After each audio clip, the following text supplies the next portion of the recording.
नमस्कार साथियों, मैं अनीता श्रीवास्तव आपका हार्दिक अभिनंदन करती हूँ। श्रीमद् वाल्मीकि रामायण में आज का प्रसंग है भरत का भरद्वाज से मिलते हुए अयोध्या को लौट आना। तदंतर श्री रामचंद्र जी की दोनों चरण पादुकाओं को अपने मस्तक पर रख भरत शत्रुघ्न के साथ प्रसन्नता पूर्वक रथ पर बैठे।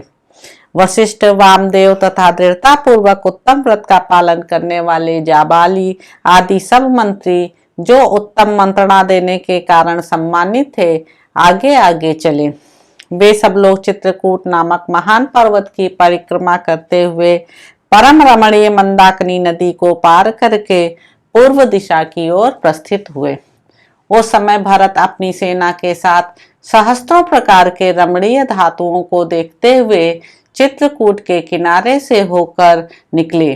चित्रकूट से थोड़ी ही दूर जाने पर भरत ने वह आश्रम देखा जहां मुनिवर भरद्वाज जी निवास करते थे।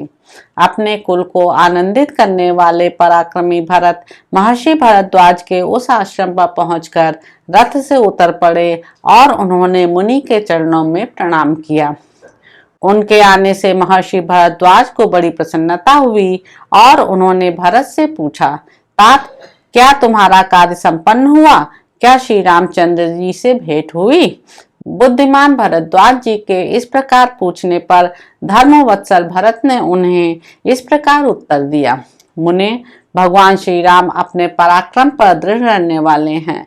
मैंने उनसे बहुत प्रार्थना की, गुरु जी ने भी अनुरोध किया।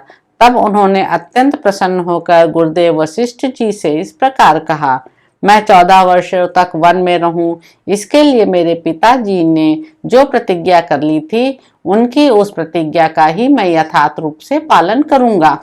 उनके ऐसा कहने पर बात के मर्म को समझने वाले महाज्ञानी वशिष्ठ जी ने बातचीत करने में कुशल श्री रघुनाथ जी से यह महत्वपूर्ण बात कही, महाप्राज्ञ, तुम प्रसन्नता पूर्वक ये स्वर्ण भूषित पादुकाएं अपने प्रतिनिधि के रूप में भरत को दे दो और इन्हीं के द्वारा अयोध्या के योगक्षेम का निर्वाह करो। गुरु वशिष्ठ जी के ऐसा कहने पर पूर्वाभिमुख खड़े हुए श्री रघुनाथ जी ने अयोध्या के राज्य का संचालन करने के लिए ये दोनों स्वर्ण भूषित पादुकाएं मुझे दे दी।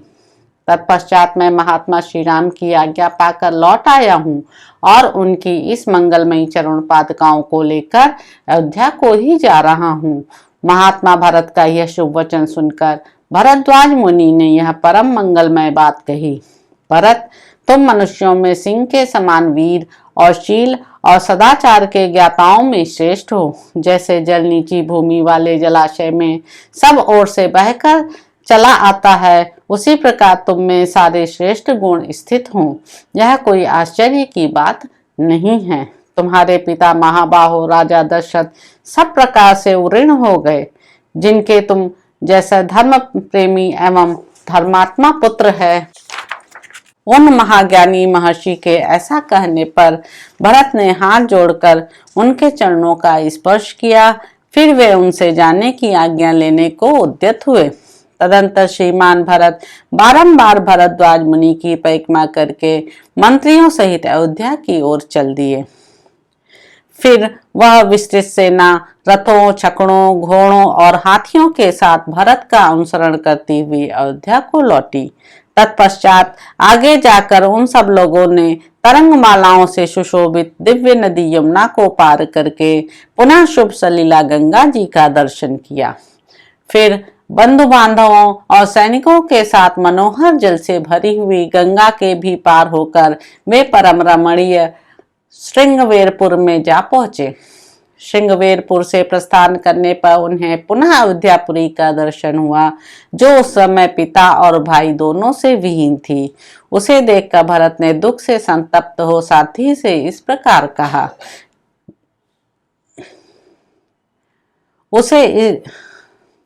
उसे देखकर भरत ने दुख से संतप्त हो सारथी से इस प्रकार कहा, सारथी सुमंत्र जी, देखिए अयोध्या की सारी शोभा नष्ट हो गई है, अतः यह पहले की भांति प्रकाशित नहीं होती है। इसका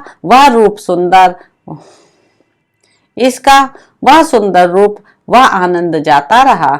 इस समय यह अत्यंत दीन और नीरव हो रही है। तो इस प्रकार साथियों अयोध्या कांड में निहित 113वां सर्ग यहाँ पर समाप्त होता है।